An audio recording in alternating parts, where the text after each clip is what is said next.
Ini bukan sekadar bisikan, ini sinyal retaknya kekuasaan. Di dalam ruang parlemen yang katanya terhormat, diduga terlontar kalimat yang membuat publik langsung membeku.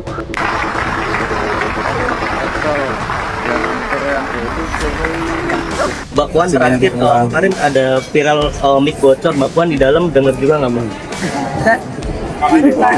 Saya ya nggak ada niat sama sekali sindir menyindir. Ini yang dibilang bahwasannya apa yang kelihatannya baik belum tentu baik. Dasko, itu konteks Anda dalam di situ itu Anda bercanda dengan Puan Maharani. Ada anggota Dewan yang udah jadi wakil ketua DPR, ini malah ngeledek presiden yang udah dibikinnya, bro. Kalimat pendek, tapi efeknya seperti ledakan politik di tengah istana kekuasaan. Dan yang bikin publik makin panas, ucapan itu diduga keluar dari mulut Sufmi Dasko, orang dekat Prabowo sendiri. Kalau ini benar, maka yang sedang kita lihat bukan sekadar candaan elit politik.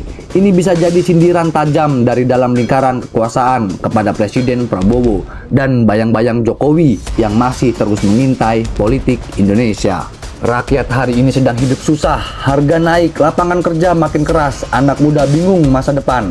Tapi di gedung parlemen, elit politik justru sibuk saling sindir dalam bisikan-bisikan penuh makna. Lucunya, mereka selalu tampil seolah solid di depan kamera, pidato persatuan, pidato stabilitas, pidato demi rakyat. Namun satu bisikan kecil saja langsung membuat publik bertanya, apakah kekuasaan mereka sebenarnya sedang pecah dari dalam? Karena kalimat itu sangat spesifik, sangat sensitif, dan sangat politis. Kenapa harus membawa nama Jokowi? Kenapa harus diucapkan tepat saat Prabowo meninggalkan podium? Publik tentu bebas menilai. Kalau benar video itu autentik, maka ini bukan sekadar obrolan santai. Ini tanda bahwa bayang-bayang Jokowi masih terlalu besar dalam pemerintah hari ini.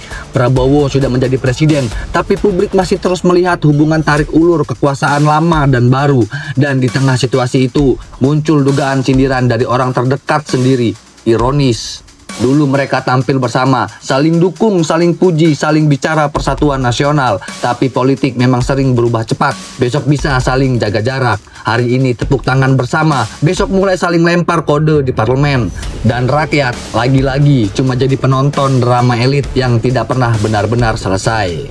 Yang paling berbahaya dari politik Indonesia hari ini bukan sekadar oposisi, tapi ketika sindiran mulai muncul dari dalam lingkaran kekuasaan sendiri. Karena itu biasanya jadi tanda ada sesuatu yang sedang tidak baik-baik saja. Dan jika para elit terus sibuk memainkan ego politik, sementara rakyat terus ditekan keadaan, maka jangan salahkan publik jika kepercayaan terhadap kekuasaan perlahan runtuh. Sebab rakyat tidak butuh bisikan politik, rakyat butuh kejelasan, butuh keberpihakan, dan butuh pemimpin yang bekerja, bukan sekadar memainkan simbol dan pencitraan.